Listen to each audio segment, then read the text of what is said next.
শীতের দেশে চলে আসলাম। শ্রীলঙ্কার নোয়ারেলিয়াতে এত বেশি ঠান্ডা হবে কখনো ভাবিনি। কি যে সুন্দর দেশ, সবকিছু গোছানো পরিষ্কার, পাহাড়ি এলাকাগুলো আরো বেশি উন্নত। আমরা তো বড় বড় জ্যাকেট পরে ঘুরছি, এত ঠান্ডা। আর একটু পর পর পাহাড়ি এলাকায় ঝর্ণা দেখতে পাচ্ছিলাম, এত ভালো লাগছিল মাশাআল্লাহ। বাহিরের দেশের প্রতিটা মানুষ প্রত্যেকটা রুলস মেনটেন করে চলে। গ্রীষ্মকাল আর শীতকাল একসাথে অনুভব করার আনন্দই অন্যরকম। প্রথম দিন শ্রীলঙ্কার কলম্বোতে ছিলাম। বাহিরে আসার পর থেকে শুধু খাবারের কষ্টটাই পাচ্ছি, তৃপ্তি সহকারে খেতে পারছি না। সকালে খাবো খিচুড়ি মাংস, অথচ কি কি খেয়ে বেড়াচ্ছি। বাঙালি মানুষ ভাত ছাড়া চলা যায় বলেন তো? তারপরও যা খেতে পারবো সবগুলো নিয়ে চলে আসছি। এখন বুঝতে পারি বিদেশের ছেলে মেয়েরা এত স্লিম কি করে হয়। তৈলাক্ত বা ফ্যাট জাতীয় খাবার তারা একদমই খায় না। এখানে বিভিন্ন ধরনের পিঠা ছিল, পিঠাগুলো অনেক মজার ছিল। ভাত ছাড়া সবই পাওয়া যায়। আমি চিকেনের এই গ্রেভিটা দিয়ে পিঠা খাচ্ছিলাম। যাই হোক, খাওয়া দাওয়া শেষ করে আমরা চলে যাব এখন নোয়ারেলিয়াতে। কলম্বো থেকে নোয়ারেলিয়া প্রায় 6 থেকে 7 ঘন্টার দূরত্ব।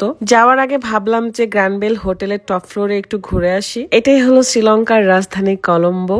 সাগরের পাশে রেল লাইন, তার পাশে রোড। সাগরের ঢেউগুলো উপচে উপচে এসে পড়ে রাস্তার উপর। খুবই সুন্দর একটা পরিবেশ মাশাআল্লাহ। এখান থেকে চলে যাব নোয়ারেলিয়াতে, 7 ঘন্টার জার্নি। যাওয়ার পথে কলম্বো সিটিটা খুব ভালো করে দেখছিলাম। আর এইটা হলো লোটাস টাওয়ার। রাতের বেলায় বেশি সুন্দর লাগে, অনেক সুন্দর লাইটিং জ্বলে থাকে। এখানে আমাকে একদমই পাগলি লাগছে, কারণ ঘুমিয়ে গিয়েছিলাম।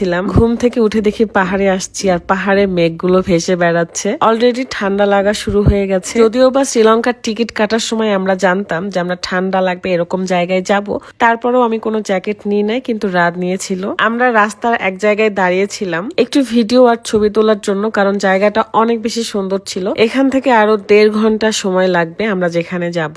খুবই ক্ষুধা লাগছিল, এই কারণে খাবার অর্ডার করে আমরা একটু ঘোরাঘুরি করতেছিলাম। তার উপর মেঘগুলো আমাদেরকে বৃষ্টি দিয়ে ভিজিয়ে দিল। সবচেয়ে ভালো লাগছিল একটু পরপর পাহাড় বেয়ে বেয়ে ঝর্ণা নামতেছিল। এত বড় বড় ঝর্ণা, এত ভালো লাগছিল। আল্লাহ সৃষ্টি কি যে সুন্দর। আমার এই ছোট্ট জীবনটা সার্থক হয়ে গেল। এক পাশে ঝর্ণা আর এক পাশে লেক, সেখানে আমরা বসে বসে খাচ্ছিলাম। তারপর আমরা আবারও রওনা হয়ে যাই, কিন্তু রাস্তার মাঝখানে দাঁড়িয়ে পড়েছি, কারণ এখানে আরো একটা সুন্দর ঝর্ণা ছিল। দেখেন এই পানি থেকে ধোয়া উঠতেছে, মানে এত বেশি ঠান্ডা পানি। তাহলে কেন আমাদের ঠান্ডা লাগবে না বলেন? সব টুরিস্টরাই এই জায়গাগুলোতে দাঁড়িয়ে সুন্দর করে ছবি তোলে। পাহাড়গুলো এত বড় আর রাস্তাগুলো এত সুন্দর মজবুত। আমি তো পুরো রাস্তা দেখতে দেখতেই যাচ্ছিলাম। বাইরের দেশের প্রত্যেকটা মানুষ সব ধরনের রুলস মেনটেন করে। আমরা এখন লাবকিল্লিতে ছিলাম, সেটা আবার একটা পাহাড়ে ইয়া বড় করে লেখা ছিল, মানে এটা দেখতেও ভালো লাগছে। পাহাড়েও একটা শহর রয়েছে, ভাবা যায়। দেখতে অনেকটা এরকমই মনে হচ্ছে দার্জিলিং চলে আসছি। অলরেডি সন্ধ্যা হয়ে গিয়েছে,